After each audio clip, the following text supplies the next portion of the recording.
রাজ্যে একলা চলো সিদ্ধান্ত আইএসএফ এর। ইতিমধ্যেই ৮টি আসনে প্রার্থী দিয়েছে আইএসএফ, তার মধ্যে ৫টিতে বামেদের সঙ্গে বোঝাপড়া রয়েছে। তবে কংগ্রেসের সঙ্গে কোন সমঝোতায় যেতে রাজি নয় আইএসএফ, কারণ অধীর চৌধুরীর নওশাদ সিদ্দিকীকে নিয়ে বিতর্কিত মন্তব্য।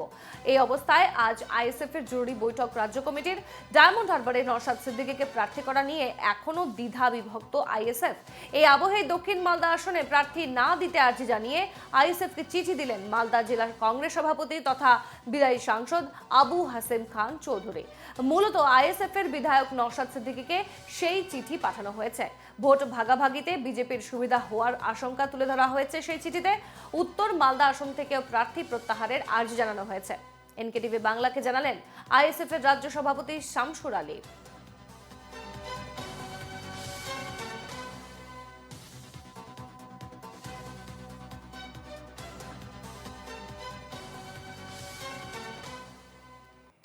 এই মুহূর্তে আমাদের সঙ্গে টেলিফোন লাইনে রয়েছেন আমাদের অ্যাসিস্ট্যান্ট নিউজ এডিটর সৈকত আইন। সৈকত, রাজ্যে একলা চলো সিদ্ধান্ত নিয়েছে আইএসএফ।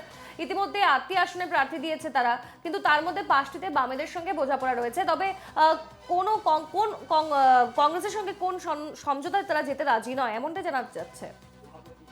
দেখো, আইএসএফ এর এই মুহূর্তে যে অবস্থান তাতে তুমি দেখেছো যে এর আগেও যখন কংগ্রেস আইএসএফ বামেদের জোট করার পরিস্থিতি তৈরি হয়েছিল তখন প্রথম বেঁকে বসেছিল কংগ্রেস। এবারও কিন্তু প্রথম থেকে কংগ্রেস আইএসএফ এর সঙ্গে সমঝোতায় যেতে রাজি নয়, আসন্ন সমঝোতায় যেতে রাজি নয়। কিন্তু যে বিষয়টা বারবার করে উঠে আসছে যে বামেরা কিন্তু প্রথম থেকে আইএসএফ এর সঙ্গে একটা বন্ধুত্বপূর্ণ হাত বাড়িয়ে রাখার চেষ্টা করেছিল এবং সেই হাত প্রথম দিকে ধরাধরি হলেও এখন সেই হাত কিন্তু ছাড়তে চলেছে আইএসএফ, এমনটাই খবর। 3টে আসন নিয়ে মালদা উত্তর, মালদা দক্ষিণ এবং আরো একটি আসন নিয়ে সম্ভবত পুরুলিয়া আসন নিয়ে এই দুটি রাজনৈতিক দলের মধ্যে মন কষাকষি বা দরাদরি চলছে। এই পরিস্থিতিতে দাঁড়িয়ে আইএসএফ এর পরিষ্কার বক্তব্য যে তাদের দলকে সংসদীয় রাজনীতিতে আরো বেশি করে প্রতিষ্ঠা পাওয়াতে গেলে বেশি সংখ্যক সিট দরকার এবং সেই কারণে বেশি সংখ্যক আসনে প্রতিদ্বন্দ্বিতা করা দরকার। কিন্তু নওশাদ সিদ্দিকী গত দুদিন আগে মালদা কেন্দ্রে প্রচারে গিয়ে তিনি বলে এসেছেন যে এই ৮টি আসনেই তারা সীমাবদ্ধ থাকতে চান, কিন্তু কোনো রাজনৈতিক দল মনে করছে যে আইএসএফ কে দুর্বল ভাবছে।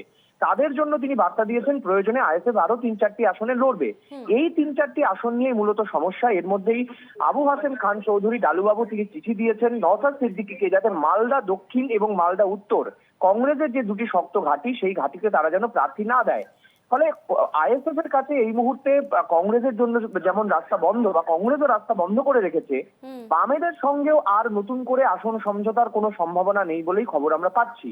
এই পরিস্থিতিতে দাঁড়িয়ে সব থেকে বড় প্রশ্ন হয়ে উঠছে যে ডায়মন্ড হারবার লোকসভা কেন্দ্র, যে কেন্দ্রে এখনো পর্যন্ত প্রার্থী দিয়েছেন শুধুমাত্র তৃণমূল কংগ্রেস, সেখানে শোনা যাচ্ছে যে আইএসএফ এর বিধায়ক নওশাদ সিদ্দিকী যদি কোনোভাবে প্রার্থী হন ডায়মন্ড হারবার কেন্দ্রে, তাহলে প্ল্যান বি যেতে পারে শুভেন্দু অধিকারী এখনো পর্যন্ত ডায়মন্ড হারবার কেন্দ্রে প্রার্থী আটকে রেখেছেন কেন্দ্রের সঙ্গে কথা বলে, এমনটাই খবর। ফলে যদি নওশাদ সিদ্দিকী সেখানে প্রার্থী হন তাহলে বিজেপি মনে করছে যে একটা বড় ধাক্কা দেওয়া যাবে তৃণমূল কংগ্রেসের প্রার্থী অভিষেক বন্দ্যোপাধ্যায়কে। সেক্ষেত্রে যাতে ভোট ভাগাভাগি না হয়, যাতে সেক্ষেত্রে সুবিধা হয় নওশাদ সিদ্দিকীর, সে কারণে প্রার্থী এখনো পর্যন্ত ডায়মন্ড হারবারে ঘোষণা করা হয়নি। যদিও আইএসএফ এর পক্ষ থেকে পরিষ্কার বলা হচ্ছে যে এই তথ্য তারা মানতে নারাজ। আজকে একটি জরুরি বৈঠক ডাকা হয়েছে। আজকে আইএসএফ এর কোনো বৈঠক হওয়ার কথা ছিল না পূর্ববর্তী, কিন্তু আজকে জরুরি ভিত্তিতে এই বৈঠক ডাকা হয়েছে যেখানে বলা হয়েছে যে ডায়মন্ড হারবার নিয়ে এবার চূড়ান্ত সিদ্ধান্ত নিতে হবে আইএসএফ কে। যদিও নওশাদ সিদ্দিকী এখনো পর্যন্ত ডায়মন্ড হারবার কেন্দ্রে দাঁড়াবেন বলে তিনি আশাবাদী বা তিনি বলছেন, কিন্তু রাজ্য সভাপতির সঙ্গে কিছুক্ষণ আগে আমার কথা হয়েছে, তিনি পরিষ্কার বলছেন এটা দলীয় সিদ্ধান্ত। দল যদি মনে করে তাকে দাঁড় করাবে তাহলে তিনি দাঁড়াতে পারেন, তবে এখনো সিদ্ধান্ত হয়নি। সম্ভবত আগামীকাল আইএসএফ এর আরো এক দফা প্রার্থী তালিকা ঘোষণা হতে পারে এবং সেখানে সম্ভবত পরিষ্কার হয়ে যেতে পারে ডায়মন্ড হারবার কেন্দ্র থেকে নওশাদ সিদ্দিকী দাঁড়াচ্ছেন নাকি এখানেই ৮টি আসনেই থেমে থাকছে আইএসএফ, সেটা সম্পূর্ণ সিদ্ধান্ত হচ্ছে আপাতত। তবে আপাতত যে খবরে আমরা শিলমোহর দিতে পারি, যেটা বলছেন আইএসএফ এর রাজ্য সভাপতি, যে এই মুহূর্তে নতুন করে আর কোনো সমঝোতার রাস্তা ফাঁকা নেই। তবে সৈকত, তোমাকে থামাচ্ছি। এই মুহূর্তে আমরা টেলিফোন লাইনে পেয়ে গেছি সিপিএম নেতা সুজন চক্রবর্তীকে। কথা বলো। সুজনবাবু নমস্কার, এনকেটিভি বাংলায় আপনাকে স্বাগত। কংগ্রেসের সঙ্গে নওশাদ সিদ্দিকীদের রাজনৈতিক দলের আর কোনো সমঝোতার জায়গা ফাঁকা নেই বলে দিচ্ছেন আইএসএফ এর রাজ্য সভাপতি। আপনাদের সঙ্গে 5টি আসনে সমঝোতা হয়েছে বলে জানাচ্ছেন, এখনো রাস্তা খোলা রাখছেন। তবে আর তেমন সম্ভাবনা নেই। এবার প্রয়োজনে একলা চলার সিদ্ধান্তই নেবে আইএসএফ, এমনটাই জানাচ্ছেন তারা। কি বলবেন? আইএসএফ কি করবে সেই সিদ্ধান্ত তো আইএসএফই জানাবে, সেই সিদ্ধান্ত তো আমি জানাতে পারবো না। আমি শুধু এইটুকু বলতে পারি যে আমাদের 42টা প্রার্থী স্থির করার পরেও, স্থির করে রেখেও আমরা এখনো পর্যন্ত অপেক্ষায় আছি যে বিজেপি এবং তৃণমূলের বিরুদ্ধে সবাই যেন একজোট থাকে, এটাই মানুষের চাহিদা হবে। আমরা সেই মনোভাবেই চলছি। এবার বাকিরা সবাই সেভাবে চলতে পারবেন কিনা তাদের সিদ্ধান্ত নেবার রাইট তাদেরই আছে, আমি সেটা নিয়ে কোনোই কমেন্ট করব না। চাইবো বিজেপি এবং তৃণমূলের বিরুদ্ধে সবাই একসাথে থাকুন।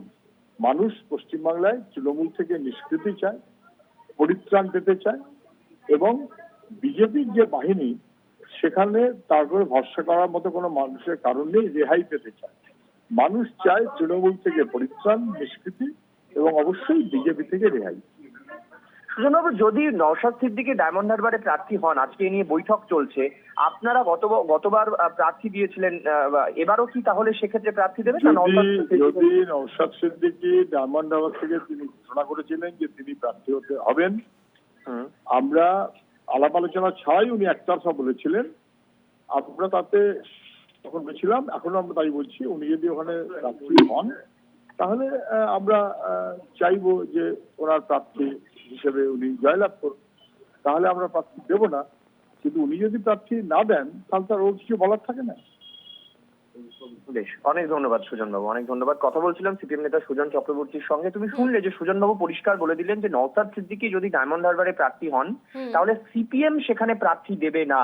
আমি যেটা একটু আগেও তোমাকে বলছিলাম যে আইএসএফ এর পক্ষ থেকে কিন্তু কোনো রাস্তা ফাঁকা রাখা হচ্ছে না। তারা বলছেন যে এবার তারা একলা চলার সিদ্ধান্তই নেবেন। যদি বামেদের তরফ থেকে হাত বাড়িয়ে দেওয়ার কথা হয়, যদি শুধুমাত্র ফোনে ফোনে আলাপ করলে হবে না, একেবারে রাজ্য দপ্তরের সঙ্গে তাদের কথা বলতে হবে, তাহলে সেক্ষেত্রে কিন্তু রাস্তা খোলা থাকছে।